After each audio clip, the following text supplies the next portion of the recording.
Ça y est, la rentrée est derrière nous. Et maintenant, le prochain événement qu'on attend tous, non, c'est pas Noël, mais presque. C'est le salon Création et Savoir-faire. C'est vrai que c'est un peu notre Noël à nous, les créatives et les créatifs. Cette nouvelle édition du salon promet d'être encore géniale, avec plus de 300 marques créatives qui vont nous faire découvrir leurs merveilles et des dizaines d'ateliers créatifs qui vont nous apprendre de nouvelles techniques. J'ai repéré par exemple des ateliers autour du pojaji. J'espère que je le dis bien. C'est du patchwork coréen. Il y a aussi de la marqueterie de paille, des carnets de voyage, de l'impression végétale et de la cuisine anti-gaspi.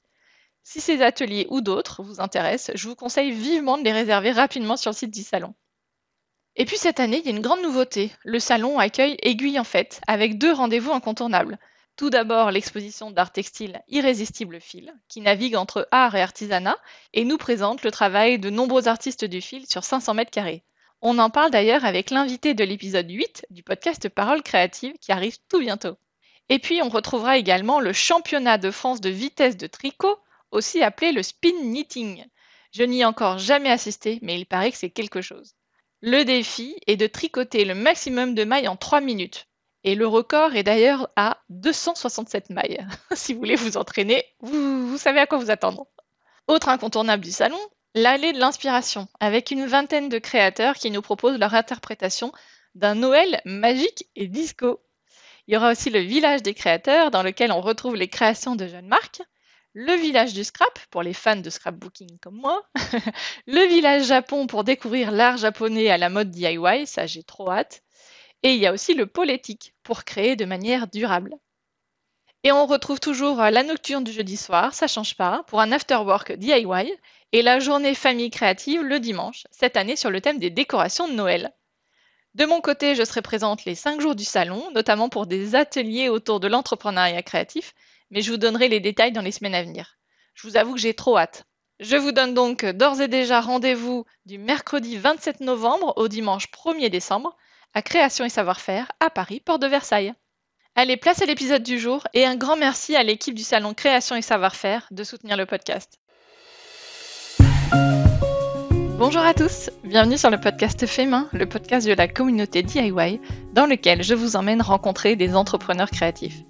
Je suis Mélanie Sénat, je suis directrice marketing et communication à temps partagé pour des marques créatives et je suis ravie de vous accueillir sur mon podcast avec un épisode chaque samedi.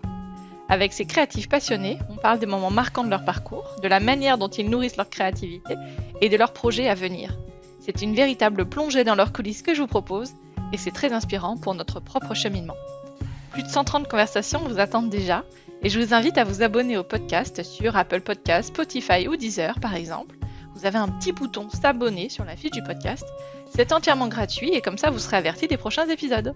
Et puis moi ça me donne un beau coup de pouce. Et si mon travail vous plaît, pensez à me soutenir en le diffusant autour de vous et en le notant sur votre plateforme d'écoute. Aujourd'hui, je suis avec Charlotte Ozou, créatrice de Patron de couture. Elle nous parle de l'évolution de son métier et de son positionnement, car au tout départ, elle proposait la confection de robes en semi-mesure. Elle a progressivement donc changé pour proposer des patrons directement et a compris ce qu'elle aimait dans ce métier qu'elle s'est créé de toutes pièces. Comme d'habitude, cet échange était passionnant, car Charlotte a beaucoup de recul sur son activité vu qu'elle est à son compte depuis une dizaine d'années. J'ai posé encore quelques questions à Charlotte sur les difficultés qu'elle a rencontrées, le meilleur conseil qu'elle ait reçu, les 3 outils qu'elle aime le plus, etc. Mais ça, c'est un petit bonus et je vous en dirai plus sur la manière d'écouter ces bonus dans les prochains jours. Allez, c'est parti pour ma rencontre avec Charlotte. Bonne écoute! Bonjour Charlotte, je suis ravie de t'accueillir sur le podcast, bienvenue. Bonjour Mélanie, merci beaucoup pour ton invitation. Avec grand plaisir. Alors, avant de rentrer, parce que pour une fois, j'ai fait mes devoirs, c'est rare, mais j'ai préparé des petites questions. Avant tout ça, est-ce que je peux te laisser te présenter, s'il te plaît? Oui, donc je m'appelle Charlotte Ozou, j'ai 39 ans, je suis créatrice de Patron de couture depuis un peu plus de 10 ans. J'habite dans l'ouest de la France, en Loire-Atlantique, au bord de la mer, avec mon mari et mes 2 enfants. Très bien. Et alors, est-ce que c'est ton premier métier? Est-ce que tu as toujours été créatrice de patron de couture? J'imagine que non, si ça fait 10 ans. Non, non. Après, je pense qu'il y a beaucoup de créatrices de patrons de couture qui sont dans la même situation que moi. C'est une reconversion. Finalement, la couture, c'était mon loisir, comme toutes les utilisatrices de mes patrons aujourd'hui. Donc, c'était mon loisir. Et un jour, je me suis dit, pourquoi pas en faire un métier. Donc, c'est une reconversion. que j'ai faite donc il y a un peu plus de 10 ans. Ouais. Et alors, qu'est-ce que tu faisais avant? Avant, donc moi j'ai fait une école de commerce et j'ai commencé en tant que contrôleur de gestion. Ah oui, rien à voir. C'est un métier qui parle à beaucoup de gens. En gros, c'est un mix entre de la compta, de l'analyse financière. Donc, je faisais beaucoup de fichiers Excel, beaucoup de PowerPoint. Donc, niveau créativité, ça restait assez limité. Et donc, la couture, c'était mon loisir. Et un jour, je me suis dit, pourquoi pas en faire un métier? Ça peut pas être plus mal que de faire du contrôle de gestion. Mais alors, c'est quoi la petite étincelle qu'il y a eu au départ pour faire ce chemin? Alors, il faut plus qu'une étincelle pour se lancer. Hein. J'ai mis quand même pas mal de temps avant de me lancer à plein temps. Déjà, il y a eu pas mal d'années où j'ai cumulé les deux, salariée et entrepreneuse créative. La couture, moi, ça arrivait pendant mes études. C'était je sais pas, c'est quelque chose que j'ai commencé à faire. J'avais envie, je pense, de robes sublimes et au final, j'avais un budget d'étudiante, donc c'était pas vraiment possible. Donc, je regardais les défilés de mode et j'essayais de me refaire les mêmes robes. Donc, c'était très freestyle. Et j'ai eu pendant mes études une année où je suis partie en stage en Suède. Et j'avais une collègue, c'était une petite grand-mère, qui elle faisait de la couture. Et on s'est mis à parler couture. Elle m'a même prêté sa machine à coudre. Parce que j'étais vraiment dans une petite ville, donc niveau occupation, il n'y avait pas grand-chose à faire le soir. Donc, j'ai fait de la couture. Elle m'amenait même au magasin de tissus le week-end. Donc là, je me suis vraiment lancée. Pareil, un peu en freestyle. Hein, j'utilisais même pas de patron à l'époque. C'était c'était très intuitif. Et après, quand j'ai fini mes études et que j'ai eu mon premier salaire, tout ce que je me suis acheté en premier, c'est une machine à coudre. Et là, donc, j'ai commencé vraiment à coudre pour moi, vraiment à découvrir avec Burda, tout ce qui existait à l'époque. Hein, il y a 10-15 ans, il n'y avait pas autant de choses qu'aujourd'hui. Et donc, cette passion, au fur et à mesure, là, c'était un loisir. Après, c'est devenu un blog de couture. Donc, ça, c'était en 2010. Et Internet m'a permis d'ouvrir les yeux sur le fait qu'en fait, la couture, ça peut aussi être une entreprise et un métier. Et donc, de fil en aiguille, j'en ai fait mon travail. Ok. Et tu as fait les deux en parallèle pendant combien de temps? Donc 2011-2014, donc on va dire 2-3 ans, où j'avais donc le blog de couture, j'avais une boutique sur Etsy. Donc là, c'était vraiment les balbutiements de l'entrepreneuriat créatif. Je testais beaucoup. Je cherchais vraiment ce qui me plaisait, ce qui pouvait marcher. Donc ça, c'était la boutique Etsy. Je faisais aussi beaucoup de marchés de créateurs. C'était vraiment très, très développé à l'époque sur Paris. J'étais à Paris et donc le week-end, je prenais ma petite table et j'allais m'installer un stand sur des marchés de créateurs. Et je faisais également des cours de couture à la maison, chez moi. Et j'ai même fait dans la boutique Janôme à Paris également à l'époque. Donc voilà, j'allais un peu dans tous les sens. Parce qu'il fallait aussi tester ce qui pouvait fonctionner et j'apprenais en faisant. Et jusqu'à ce que je me lance à plein temps en 2014, donc ça va faire 10 ans. Génial. C'est marrant effectivement ce parcours. C'est vrai qu'il est finalement, tu vois, avec toutes tous les échanges que j'ai eus et notamment avec des créatrices de patrons. Je pense à Apolline Patterns. Estelle, où tu vois, c'est un peu le même parcours finalement avec le blog, etc.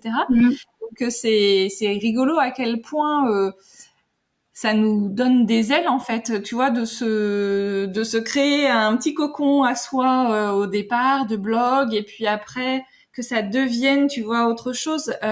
Maison Fauve, c'était pareil. Oui. Ah oui, en plus, je crois qu'elle a vraiment fait longtemps les deux, un travail et en plus la couture, quoi.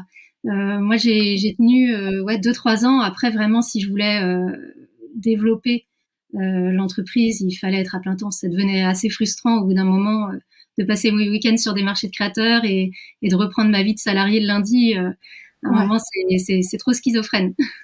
Oui, et puis c'est beaucoup de travail. Et enfin, moi, je l'ai vécu aussi à faire les deux en même temps. Et tu travailles tout le temps, quoi. T'en peux plus. Ouais, c'est ça. Et à l'époque, j'avais pas d'enfants, donc déjà, ça changeait pas mal de choses sur mon temps libre, on va dire.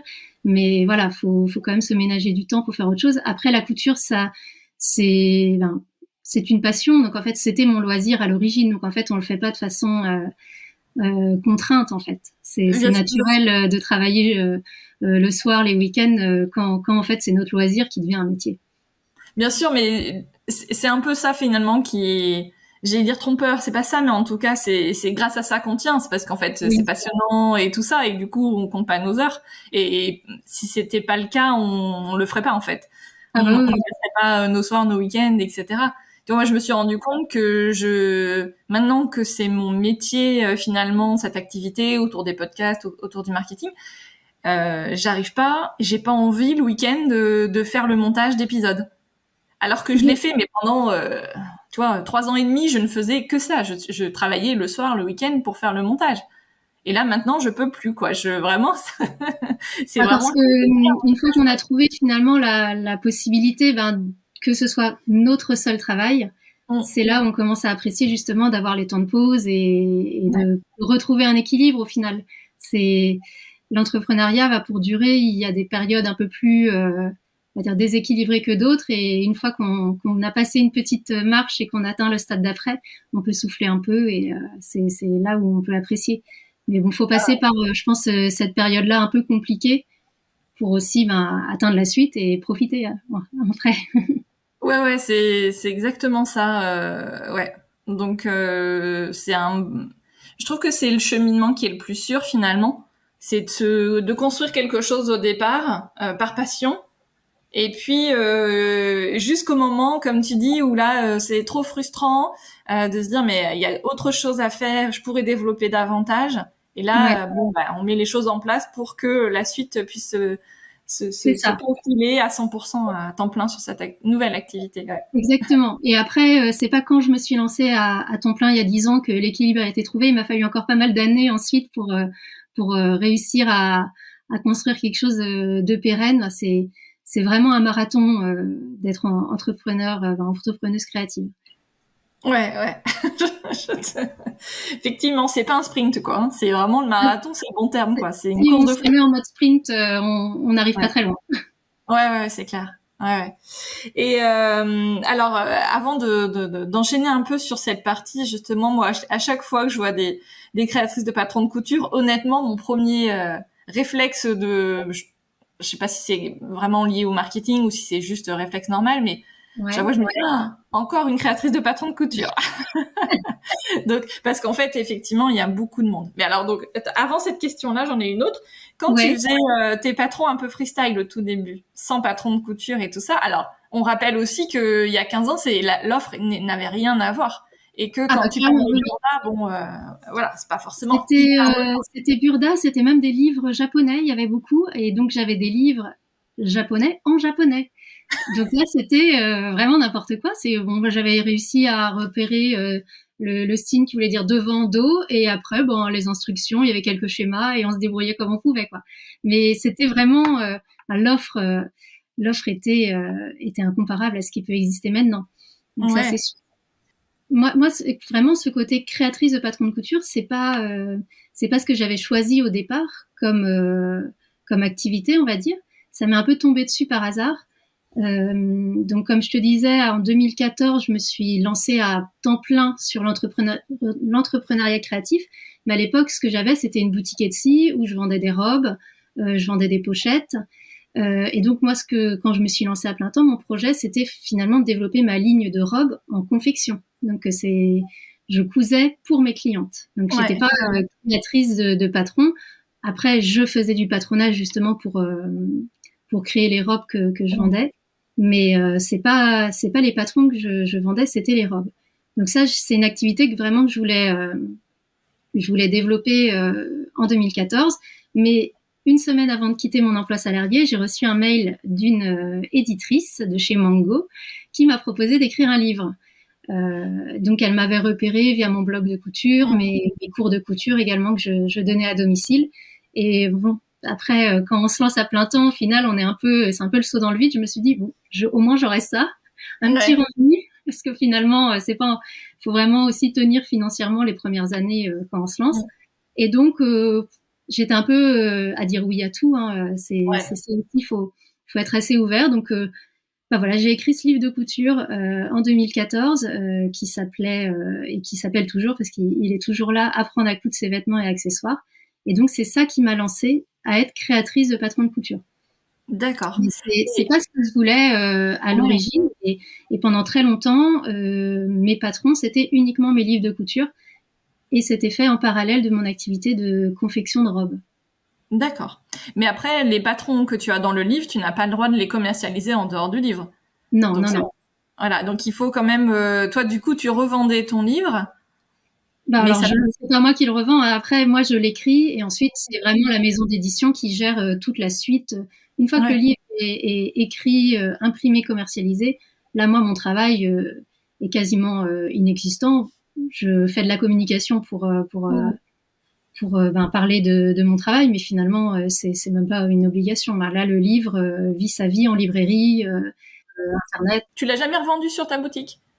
J'ai essayé parce que j'ai eu une boutique pendant toutes ces années. J'ai toujours ma boutique en ligne, ateliercharlotteozou.com. Mais en fait, j'ai essayé, mais par rapport à toutes les librairies en ligne, les Amazon, les Fnac, moi, j'étais jamais concurrentielle sur les frais de port. Parce qu'un livre, c'est super lourd. Et donc, quand tu veux l'expédier en même lettres vertes, colissimo, bon, c'est quand même pas très intéressant pour la lectrice, pour la cliente. Même si je lui mets une petite dédicace, je trouve que vaut mieux qu'elle aille acheter ailleurs. C'est quand même plus logique. Ou le commander à la librairie du coin, ça fonctionne aussi très bien. Que moi, m'embêter, aller à la poste tous les jours et au final, facturer des frais de port, ça manquait de logique, tout ça. Ouais. Bon, moi, je l'ai quand même fait, effectivement, 7,80 € pour envoyer un bouquin. Ouais. Alors, ça me permettait de gagner un petit peu plus d'argent que uniquement les droits d'auteur. Mais un moment, comme je te disais, au début, on accepte un peu tout, on tente tout. Et après, si on veut vraiment se concentrer sur quelque chose pour que ça marche un peu mieux, il faut aussi rationaliser et laisser tomber quelques sujets, quelque chose. Et donc, ça en faisait partie. Ouais. Je suis bien d'accord avec ton raisonnement. J'ai eu le même. Moi, je m'étais dit, je veux en vendre 100 sur ma boutique. Effectivement, en disant, je vais prendre une petite partie des frais de port à ma charge. Donc, je sais plus, je finance quand même 1 ou 2 euros sur chaque livre. Mais comme tu le dis, effectivement, les droits d'auteur, c'est peanuts par rapport à ce qu'on touche si on achète notre propre stock le stock de notre propre livre, une partie évidemment. Et qu'après on revend, on gagne bien plus d'argent. Oui. Unitairement sur un bouquin, ça n'a effectivement, comme tu dis, pas beaucoup de sens, mais si on en vend quelques dizaines. Et donc je m'étais dit, j'en vends 100, et puis après c'est bon, effectivement, il sera en librairie, de toute façon, faut qu'il se vende aussi en librairie, etc. Oui. Et puis par contre, tu vois, j'en ai quand même racheté quand j'ai mis en place mon offre un peu plus complète sur l'entrepreneuriat créatif, d'accompagnement. Là, je me suis dit, ça fait du sens d'avoir le livre, le cahier de réflexion, la formation, etc. Donc, du coup, j'en ai racheté. Mais je prends à ma charge déjà toute l'avance du stock et le risque qu'il m'en reste sur les bras, quoi. Exactement, ouais. Et après, moi, j'ai tout le temps travaillé à la maison, dans pas beaucoup d'espace. Donc, à un moment, j'avais aussi beaucoup de rouleaux de tissu. Donc, faut faire des choix. La fois où j'en ai commandé des livres, quand il y a le camion qui arrive avec la palette en bas de l'immeuble et qu'il faut tout monter, essayer de caler ça dans l'appartement. Bon, voilà, c'était un peu compliqué. Et ensuite, moi aussi, comme je te disais, j'ai vraiment eu en parallèle cette activité de livre de couture et la confection de robes. Et à l'époque, je communiquais beaucoup plus sur la confection. C'est sur ça que je voulais me développer. Et donc, le livre arrivait peut-être un peu comme un cheveu sur la soupe sur ma boutique. C'était pas la même clientèle. Donc, voilà. C'est aussi que j'ai laissé les libraires faire le boulot. Faire le boulot de libraire. Et avec plaisir. Et puis, effectivement, il faut pas qu'on leur enlève ça. Exactement. Et ça fonctionne très bien. Ok. Et quand je te questionnais un peu sur le côté freestyle, est-ce que au tout départ, avant les livres en japonais, tu as mis des vêtements que tu aimais bien sur du tissu, bien à plat, et que tu as coupé autour? Rassure-moi, t'as fait ça? Oui, bien sûr. J'ai même des robes où finalement on part d'un rectangle et on essaye de... Moi, je drapais sur ma sœur, mais drapais entre guillemets. quand je vois les premières créations, même les finitions, les zips, comment ils étaient posés, c'était n'importe quoi. Enfin, limite la robe, je finissais, je la cousais sur moi pour qu'elle tienne et voilà. Mais c'est, en fait, c'est ça qui est bien aussi quand on s'encombre pas de la technique au début. Justement, faut pas essayer de tout maîtriser pour commencer quelque chose. Voilà, faut juste se lancer et réfléchir. Et moi, je trouve que c'est comme ça qu'on apprend, qu'on se pose des questions, donc on a envie de chercher, qu'on est curieux, qu'on a envie de découvrir quelque chose. Et au final, c'est comme ça que j'ai appris la couture, que ce soit coudre, mais aussi le modélisme. C'était par curiosité et aussi parce que en faisant, je rencontrais des difficultés, donc je cherchais. Moi, j'aime beaucoup apprendre par les livres. J'ai beaucoup de livres de modélisme, de couture. Je compare les méthodes, tout ça. C'est vraiment la curiosité qui est le fil rouge de tout mon apprentissage. Et donc maintenant, aussi, quand je crée mes produits et que je transmets ce que j'ai appris. Donc quelquefois, c'est pas toujours très académique. Je pense qu'il y a des personnes qui ont appris la couture de façon beaucoup plus académique que moi, qui seraient peut-être offusquées de ma façon de faire. Mais c'est une couture loisir que je propose et donc voilà, que j'ai développé aussi en faisant et en apprenant. Voilà, c'est un mix de tout ça. D'accord. Mais donc, t'as jamais pris de cours de modélisme, par exemple, avec quelqu'un qui te guidait, etc. Non, j'en ai jamais pris. Après, parce que justement, j'étais aussi pressée de proposer quelque chose. Enfin, voilà, que mon entreprise fonctionne. Je voulais pas prendre le temps en fait de partir en formation, peut-être quelques mois, un an. Et pendant ce temps-là, l'entreprise, au final, je n'ai pas le temps de la faire. J'avais vécu ces années en étant salariée et entrepreneuse où justement je manquais de temps. Donc quand je me suis lancée à plein temps, c'était que pour travailler sur mon business. Et après, j'avais aussi peur en prenant une formation d'apprendre des choses qui m'étaient pas utiles. Moi, ce que je voulais, c'était faire des robes et tout le reste ne m'intéressait pas. Donc voilà, je voulais vraiment aller droit au but et donc je n'ai pas pris de cours. Alors après, j'ai appris, j'ai quand même, comme je te disais, j'ai tous les livres et tout ça, donc j'ai pas inventé le modélisme. J'ai cherché la ressource qui m'intéressait. Ouais, d'accord. Ok. Et alors, tout à l'heure, bon, je te titillais un petit peu sur le fait qu'il y avait beaucoup de créatrices de patrons de couture, donc j'ai bien compris que toi, c'était pas le chemin initial. Et d'ailleurs, je veux bien après que tu nous racontes finalement pourquoi t'as changé un peu de positionnement. Mais finalement, donc déjà, effectivement, il n'y avait pas du tout, il y a 10 ans, il n'y avait pas cette offre comme aujourd'hui. Est-ce que si tu devais tu vas te lancer aujourd'hui, est-ce que tu le ferais dans le marché qui est le nôtre aujourd'hui, où finalement, je pense qu'en France, on n'a jamais autant cousu, voilà, grâce au Covid, entre gros guillemets. Il y a eu beaucoup de machines à coudre qui ont été vendues. Donc, il y a 10 ans, moi, à peu près 10 ans, je faisais les contours de mes vêtements que j'aimais bien sur du tissu. Ça n'a jamais fonctionné. On est d'accord, à un moment, ça a des limites, cette technique. Voilà. Et donc évidemment aujourd'hui c'est hyper intéressant d'avoir toute cette offre. Donc si tu devais te lancer aujourd'hui, est-ce que tu te lancerais aussi, tu vois, est-ce que si tu vois, il y a une auditrice qui nous écoute qui dit mais moi j'ai quand même envie de proposer des modèles à moi, etc. Est-ce que tu penses que c'est encore pertinent? Je saurais vraiment pas te dire si c'est pertinent ou pas. Après, s'il y a plein d'offres de patrons, c'est qu'il y a plein de clientes en fait, c'est qu'il y a un marché. Moi, par exemple, mes proches, mon entourage qui n'y connaît rien à la couture, ont vraiment l'impression, se disent mais qu'est-ce que c'est que ça, créatrice de patrons de couture? Comment peut-on en vivre? Et en fait, c'est une micro-niche. On n'en vit pas le premier jour, mais en fait, ça reste un marché de niche. Mais si on trouve sa clientèle, on n'a pas besoin de créer une multinationale pour créer son métier et son activité. Donc peut-être que je le ferai. Après, c'est vraiment dur de réaliser maintenant. Surtout que moi, mon cheminement de créatrice, j'ai mis vraiment beaucoup de temps à trouver la bonne formule. Donc en plus, se lancer aujourd'hui, c'est pas obligatoirement dès le premier jour avoir l'activité qui va bien fonctionner. C'est aussi en faisant qu'on affine nos produits, notre positionnement, l'image de marque, tout ça, en fait, s'affine au fur et à mesure du temps. Donc, dans tous les cas, je conseillerais toujours à quelqu'un de se lancer. s'il en a envie, mais d'être savoir évoluer aussi et pas rester trop bloqué sur son idée de départ pour que ça fonctionne.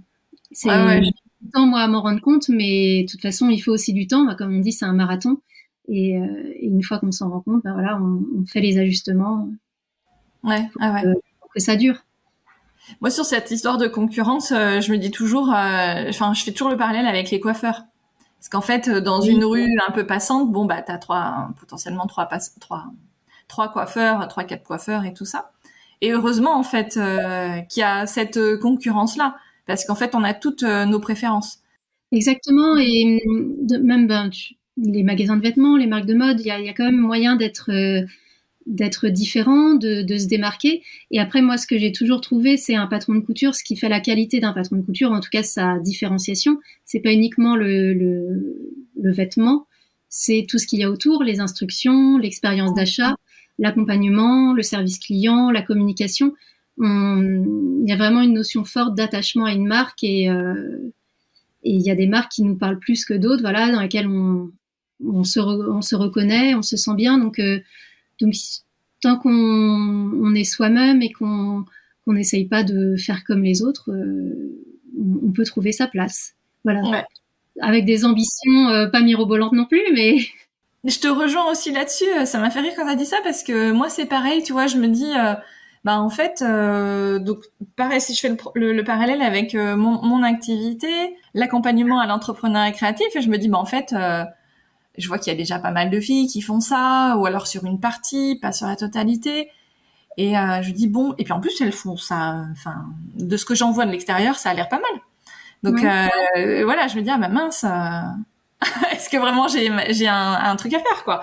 Et oui, mais c'est pas parce que ça existe déjà que on peut pas le faire en fait. Voilà, faut pas attendre d'avoir une idée révolutionnaire pour être entrepreneur en fait. Il faut juste vouloir faire à sa façon, voilà, proposer quelque chose qui nous semble et ça parlera à certaines personnes, pas à tout le monde, c'est évident, mais tant qu'on trouve les personnes à qui ça parle et donc qu'on arrive à conquérir une audience, c'est suffisant. Oui, c'est ça. Et donc ma conclusion, c'était aussi, en fait, moi, j'ai juste besoin de gagner X euros avec cette activité. Et comme tu dis, j'ai pas du tout envie, par exemple, de me transformer en agence après, tu vois, devoir recruter parce que j'ai trop de personnes à accompagner. C'est pas du tout mon objectif.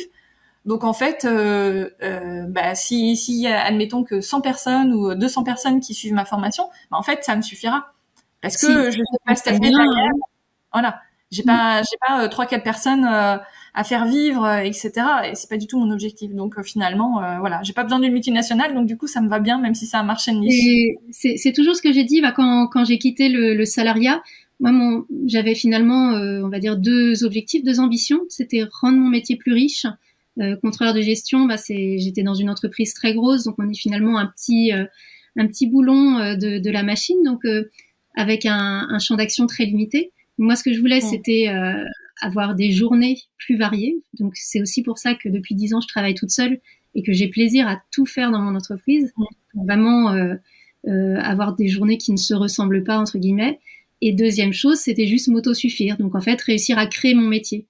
Plus que créer une entreprise, ce que je voulais, c'était créer mon métier et que, voilà, m'autosuffire. C'était vraiment mes 2 objectifs et donc que j'ai essayé de garder toujours en ligne de mire au fur et à mesure du temps. Ouais, génial. Et alors, comment s'est fait cette transition dans ton positionnement entre, au départ, tu fais la confection et c'est pour ça que tes clientes, donc qui sont des personnes comme toi et moi qui vont avoir envie d'une robe donc en semi-mesure, c'est ça? Où tu fais vraiment, voilà, donc pas du sur-mesure complètement, mais quand même plus que du prêt-à-porter. Et donc, comment se fait cette transition vers aujourd'hui ton activité où elle est quand même centrée autour des patrons de couture, beaucoup sur la personnalisation aussi. Hein, c'est ce que sur ton site, tu expliques que ça fait 5 ans que tu as cette activité de créatrice de patrons personnalisables. C'est ça. Donc en fait, quand j'ai été à plein temps en 2014, là vraiment ce que je voulais développer, c'était déjà la personnalisation. Donc celle qui pousse mes patrons actuellement, en fait c'est un concept qui est on va dire vieux de 10 ans pour moi, c'était la confection personnalisée. Donc les clients pouvaient choisir indépendamment le haut, le bas et les manches de la robe. Et le tissu également. Donc il y avait ça en plus. Donc ça, c'était vraiment ce que je voulais développer au début de façon assez vraiment juste marque de mode en prêt-à-porter et exclusivement en ligne. Donc là, le premier problème, c'est que c'était très compliqué à vendre en ligne. Sans vendre quelque chose qui, dans un sens, n'existe pas encore, c'est à la cliente de l'inventer. C'était pas simple. Donc après, ce que je me suis dit au bout de sur la deuxième année, c'est que j'allais utiliser ce concept pour le monde du mariage. Là, ça a beaucoup plus, on va dire, marché. Je faisais finalement des cortèges de demoiselles d'honneur, donc les copines de la mariée, où la mariée dit les copines c'est tout en corail, tout en fuchsia, voilà, la mariée impose la couleur et les copines galèrent à trouver une robe de cette couleur-là en magasin. Ah oui, oui. Fait appel à moi, la mariée choisissait le tissu, la couleur du tissu, et chacune pouvait choisir une forme différente de robe. Donc ça, c'était, j'allais dire, ça fonctionnait plutôt pas mal. En tout cas, petit à petit, au fur et à mesure du temps, ça a pris. Mais c'était compliqué à vendre en ligne. Donc après, très rapidement, il a fallu que j'ai un showroom à Paris. Donc je passais tous mes week-ends à faire des rendez-vous clients. C'était un marché extrêmement saisonnier. Le mariage, je vendais exclusivement, on va dire, au printemps. Donc c'était, il y avait plein de signaux positifs à cette activité et en même temps, c'était très dur de dégager un revenu. Chaque année, je vendais de plus en plus de robes, mais finalement, je devais tout réinvestir ce que je gagnais. Donc voilà, c'était prometteur en même temps compliqué. Donc au bout de quelques temps, donc ça devait être en 2018, là je me suis dit, bon, qu'est-ce que je fais, est-ce que je continue comme ça, est-ce que je remets tout à zéro cette activité. Au final, j'étais enceinte de mon deuxième enfant, donc je me suis dit, je fais une petite année de pause et on verra ce qu'on fait après cette grossesse. Et donc j'ai décidé d'arrêter la confection parce que c'était vraiment trop compliqué d'en vivre et ça c'était aussi plus que je voulais, en tout cas comme mode de vie, c'était très contraignant. Je travaillais les week-ends, je travaillais certains soirs. Il y avait vraiment, ça collait plus avec ce que j'avais envie, parce que c'est quand on choisit son métier, ben autant le choisir pour qu'il colle à ce qu'on a envie. Donc là, j'ai décidé d'arrêter la confection, mais je me suis dit c'est quand même dommage tous ces petits patrons que j'avais créés pour coudre mes robes, surtout que j'avais vraiment développé ce concept de semi-mesure. Donc j'avais mes patrons, ils étaient numérisés. Je pouvais facilement, en fonction des mensurations d'une cliente, adapter les robes. J'avais rencontré des centaines de femmes, donc j'avais vraiment compris, ça m'avait aidé à développer les patrons pour faire quelque chose qui va entre guillemets à tout le monde, en tout cas qui soit adaptable facilement à toutes les silhouettes. Donc j'avais vraiment développé tout ça. Je me suis dit, je veux pas le jeter à la poubelle, c'est trop de boulot. Ça me faisait mal au cœur. Donc ma grossesse a été consacrée à transformer ces patrons qui étaient des patrons inutilisables par une couturière amatrice, hein, c'était juste tracé, les transformer en patrons de couture commercialisables, parce que finalement, il y a ça aussi, c'est que j'avais une communauté de couturières qui s'était créée via mes livres de couture, parce que j'avais déjà 5 livres à mon actif, j'avais vraiment fait les deux en parallèle pendant une année. J'avais pas réussi à choisir au final, et donc je me suis dit bon allez, je lance les patrons, je les ai lancés en PDF en plus en me disant bon ça va fonctionner tout seul, ça va être la boutique un peu comme le livre La semaine de 4 heures, je sais pas si c'est un livre que tu connais, mais où le gars crée son business et limite il a plus rien à faire et ça tourne tout seul comme par magie. Alors bon, la réalité est vraiment très différente, mais il y avait cette petite idée de départ et je me suis dit au pire si ça marche pas, ça m'apportera, on va dire, un peu d'argent pour laisser le temps de trouver un nouveau travail salarié, limite revenir au salariat. J'avais presque cette ambition-là. Et donc, j'ai lancé en mai 2019 ces patrons à personnaliser, qui étaient ce que je proposais en confection, mais cette fois, c'était plus moi qui allais faire la couture, ça allait être les clientes. Et au final, vu que j'avais cette communauté via mes livres, ça a tout de suite commencé à prendre et il n'y a jamais eu besoin de chercher à nouveau un boulot salarié, en fait. Donc, j'ai continué et je me suis aussi rendu compte que ça me plaisait beaucoup plus dans mon travail quotidien de faire des patrons plutôt que de faire la marque de robe et la confection. Donc, il y a ça aussi, c'est que j'ai lutté pendant longtemps pour ne pas être créatrice de patrons de couture, presque. Lutter, entre guillemets. Mais une fois qu'on est dedans, on se rend compte qu'en fait, c'est ça qui nous fallait. Donc voilà, petit à petit, les choses se sont enchaînées. Ben voilà, et maintenant, je suis dans cette activité. Donc les patrons à personnaliser, le concept plaît et surtout, ben j'ai plaisir à rajouter des nouvelles possibilités régulièrement pour l'enrichir et voilà. Donc là maintenant, il y a plus de 17 000 compositions possibles de robes. Donc au niveau créativité, il y a de quoi faire et le plus dur, c'est de faire son choix, je crois. Ouais, c'est clair. Et donc, en fait, ça, aujourd'hui, c'est ton avantage concurrentiel. C'est qu'en fait, t'es pas obligé de sortir, tu vois, d'avoir dans le modèle économique, d'avoir une collection avec X nouveaux patrons à sortir et X nouveaux, voilà. Mais, par contre, t'es spécialisé uniquement, non, t'es pas spécialisé que sur les robes, hein. Tu as élargi au fur et à mesure. Alors après, le concept apporte pas mal de contraintes puisque tous les patrons de haut et de bas doivent être compatibles, donc doivent être cousus ensemble. Donc il y a vraiment cette couture à la taille qui est tout le temps la même et qui fait que tout peut être mixé. Donc on peut faire des robes, on peut faire des combinaisons si on coud un pantalon au lieu d'une jupe en bas. On peut faire également des jupes tout court parce que les bas peuvent être cousus indépendamment via un petit bonus, un petit patron de ceinture. Je propose beaucoup des hacks de patrons, des modifications, des tutos pour créer des hauts également tout seul. Mais voilà, ça se concentre principalement sur la robe parce que c'est quand même là d'où vient le concept du monde du mariage. Donc on peut faire à l'origine, c'était beaucoup des robes très habillées au final. Petit à petit, je rajoute des possibilités, ce qui fait qu'on peut avoir des tenues, surtout en choisissant des tissus différents, des tenues pour tous les jours. Mais il y a quand même toujours ce monde du mariage qui est là. Et beaucoup de mes clientes cousent quand elles sont invitées à une cérémonie, vraiment une robe un peu d'exception. Et j'en ai également là beaucoup qui cousent leur propre robe de mariée avec le concept. Et alors ça, c'est juste un régal à observer sur les réseaux sociaux quand je reçois des photos, mais c'est génial, quoi. Ah ouais, ça, effectivement, c'est pour un jour comme ça, c'est quand même génial de dire que tu as contribué un petit peu. Ah ouais, non, mais surtout, je suis la première impressionnée, mais vraiment impressionnée par ce qu'elles arrivent à faire. Il y en a certaines qui, en plus, n'ont pas une expérience très longue en couture, mais juste par je sais pas, justement d'avoir cette étincelle de se dire allez, je vais le faire et de se lancer à fond, mais on peut vraiment soulever des montagnes. Donc je trouve ça vraiment génial. Et donc oui, ça reste quand même très robe le concept. Après, pour tout ce qui est autre type de vêtements, en final, j'ai mes livres de couture qui permettent de proposer une garde-robe un peu plus étendue, mais j'ai tellement d'idées sur comment rajouter des possibilités à ce concept de robe que je me concentre sur ça. J'ai pas envie de m'éparpiller à proposer des manteaux ou je sais pas d'autres types de pièces. Et voilà, la robe, ça me plaît.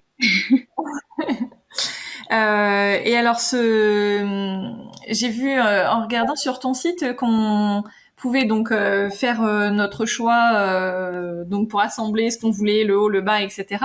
Et donc ça t'a demandé un investissement technique sur ton site, c'est ça pour oui, le module de personnalisation.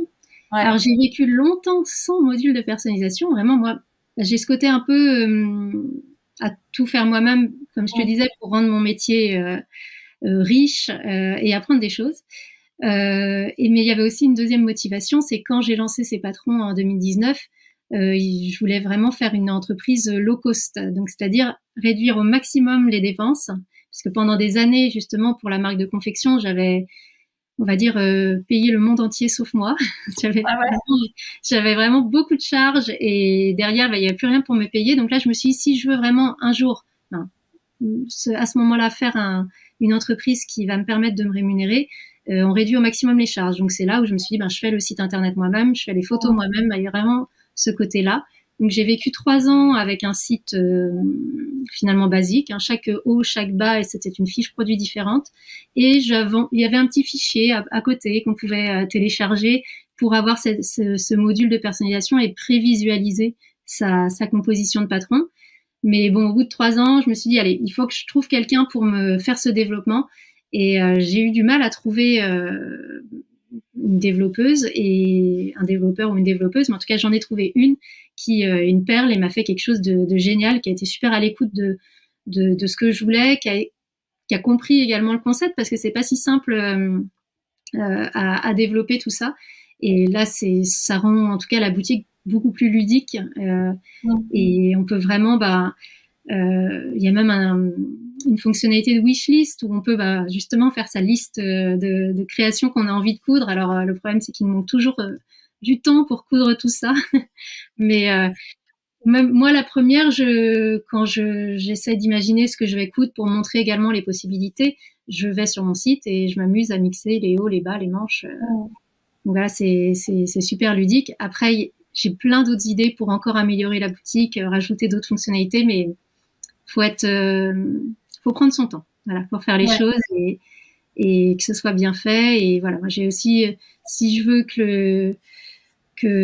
durer, en tout cas continuer à faire le plus longtemps possible cette activité, je prends mon temps pour bien faire les choses et voilà.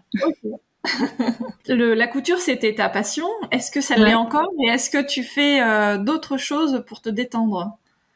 D'autres loisirs créatifs? Ouais.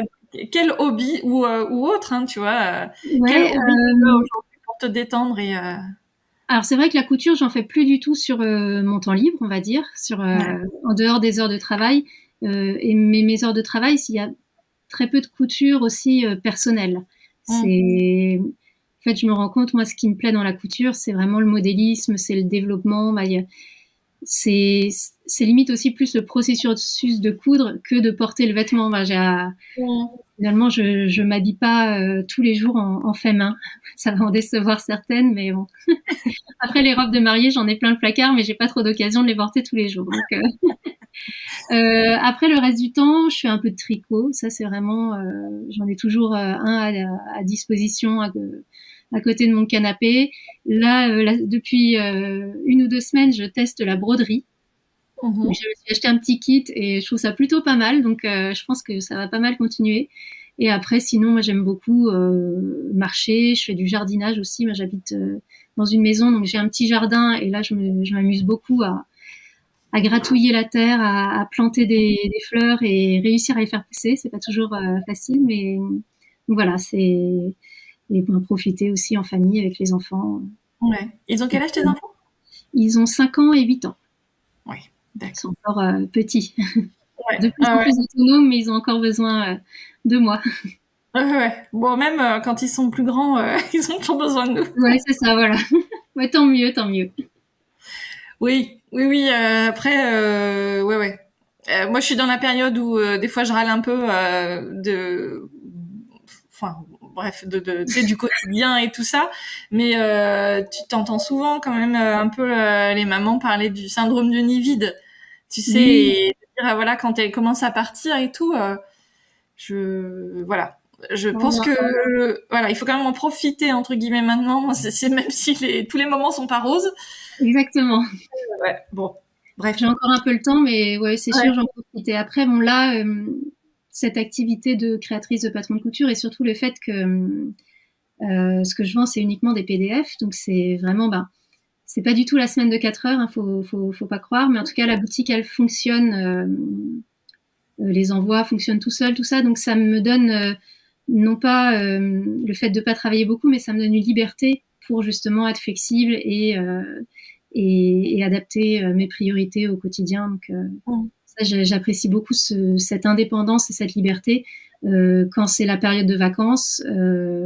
Alors, quand ils ont 2 mois de vacances, je passe pas les 2 mois à m'occuper d'eux, ça c'est vraiment pas possible. Mais en tout cas, quand on part en vacances, la boutique reste ouverte, je prends mon ordinateur sous le bras et comme ça, je garde le lien avec la boutique, mais ça me permet justement de pas être bloquée et attachée à devoir toujours être présente au bureau tous les jours. Donc ça c'est hyper important et dans la vie de famille, en tout cas, ça permet de trouver un très bon équilibre. Mais alors pour autant, justement, dans les périodes de vacances, pas le week-end, parce que bon, le week-end, on peut se dire que les clientes peuvent attendre 2 jours pour une journée. J'essaye de plus en plus de pas répondre le week-end, mais des fois c'est difficile. Hein. Ça, j'ai mis du temps en tout cas, moi, m'imposer ça, de pas toujours être connectée et presque un côté éducation des clients, de se dire non, mais même si je suis sur Internet et que je suis ouverte 24 heures sur 24, je reste une entreprise où je peux pas répondre le week-end, mais Oui, quand il y a une cliente qui a passé commande, qui a pas réussi à télécharger sa commande, moi, c'est quelque chose, si je vois passer le message, je suis obligée d'y répondre parce que je peux pas laisser une cliente comme ça perdue quand ça fonctionne pas. Surtout si c'est pas de son fait. Ouais. Et justement, alors t'arrives à couper pendant les vacances? Alors tu dis t'as toujours et tout ça pour vers un peu justement le SAV et dire bon bah ça je réponds pas, mais est-ce que du coup jamais il se passe pas une journée sans que tu regardes tes mails? Alors si quand même, ce que je fais, alors je ne coupe jamais parce que je trouve que je peux pas laisser une boutique ouverte et ne pas répondre aux messages des clients. Ça, je trouve que c'est quelque chose qui est, on va dire, inconcevable pour moi. Ce serait pas professionnel. Mais ce que je fais, c'est que je réponds, je traite mes mails peut-être 2-3 fois par semaine quand je suis en vadrouille. Donc voilà. Après, je fais pas de projet de fond, je fais pas de développement de patron à ce moment-là. Même là de plus en plus l'été, pendant au moins un mois, je ne publie plus sur Instagram parce qu'il y a ça aussi. C'est si on publie, ben il faut répondre, ça entraîne les messages. Donc bon, on va dire, je me fais un peu oublier sur Instagram, mais en tout cas les mails, ça ouais 2-3 fois par semaine, j'y réponds quand je trouve du wifi. Et alors, tu sais, souvent, il y a un des points communs aussi avec toutes les créatrices et les créateurs que j'ai reçus sur le podcast, c'est la bête noire, c'est la gestion, c'est la compta, c'est l'administratif, etc. Alors toi, du coup, vu que tu viens du contrôle de gestion, donc, alors, tu vas me dire si c'est un gros cliché ou pas, mais alors moi, j'ai fait contrôle de gestion, ça me parle complètement, j'ai fait de la compta, de la gestion, tout ça. Est-ce que du coup, tu es quand même assez rigoureuse et tout? Je veux dire, tu n'y vas pas à reculons pour faire ta compta tous les mois ou toutes les semaines pour faire le point, etc. Du coup, tu es quand même vachement plus... je sais pas si c'est tu aimes les chiffres, toi, est-ce qu'il y a ce gros cliché là d'être très sérieuse avec les chiffres, etc. Ouais, bah ouais non, c'est pas du tout un problème pour moi de faire la compta. Je fais ça tous les premiers du mois, ça me prend 30 minutes et c'est fait et c'est fini pour le mois. Donc après c'est quelque chose qui est pas compliqué, enfin, c'est quelque chose dans lequel je suis à l'aise. Après pour moi être créatrice de patron de couture, et surtout là dans le fait de vendre des fichiers numériques, que ce soit du e-commerce, je me considère beaucoup plus comme une technicienne que comme une créative presque. Parce que pour être créatrice de patron de couture, ben, on est beaucoup sur l'ordinateur, on utilise des logiciels comme Illustrator, InDesign, c'est finalement très précis. Le modélisme, même le patronage, c'est des maths. La gradation, c'est des maths. Donc pour moi, pour faire des patrons de couture, faut presque aimer les chiffres. En tout cas, faut avoir ce côté un peu geek en fait. Et même la boutique en ligne, gérer comment ça marche, c'est hyper technique. Ben, c'est hyper technique. Il y a de plus en plus là, moi je suis sur Shopify, c'est quand même très intuitif et on n'est pas obligé de mettre les mains dans le cambouis pour réussir à avoir une boutique qui tient la route. Après moi j'aime bien finalement aller mettre les mains dans le cambouis aussi, j'hésite pas. Mais donc ouais, je me considère beaucoup plus comme une geek, presque une technicienne que comme une créative. Donc ouais, tout ce qui est compta administratif, non, ça me pose pas de soucis ça. Heureusement. Ah bah non, oui, mais bah non, vu ton métier, effectivement, heureusement. Et tu t'es sur quel statut aujourd'hui? T'es en micro-entreprise ou t'es en société? Je suis en micro-entreprise. C'est le choix que j'ai fait pour les patrons de couture parce que c'est ce qui fonctionnait pour moi. Je voulais que ce soit simple justement. J'avais vraiment ce projet que ce soit une entreprise qui presque se gère toute seule. Donc j'ai commencé statut. La société, j'en ai une au moment de la confection. C'est quand même beaucoup de contraintes, c'est beaucoup plus de coûts. C'est beaucoup plus compliqué de se verser un salaire, tout ça. Faut des fiches de paye. Ben voilà, c'est finalement une trop grosse, un système trop complexe pour là moi comment je travaille. En plus, je suis toute seule, donc et j'ai indirectement peu de charges. Alors j'en ai, hein, on réalise pas, mais une boutique en ligne, ça coûte quand même un petit peu d'argent.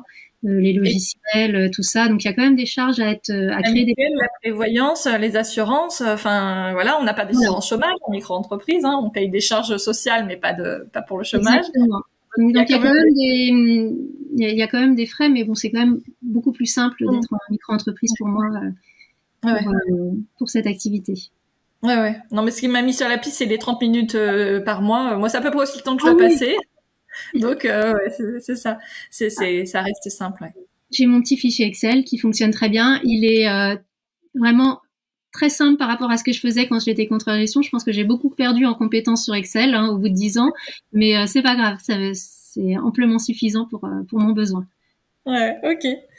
Est-ce que tu fais des salons? Est-ce que ça t'arrive de te dire, ah tiens, j'irais bien exposer sur des salons de loisirs créatifs pour toucher ma clientèle? Ouais, alors c'est quelque chose que je fais pas. Alors déjà, première raison, je vends des PDF, donc à un moment c'est compliqué d'exposer quelque chose quand on vend un fichier numérique. Donc il y a vraiment, si j'allais sur un salon, il y aurait vraiment tout un système à créer.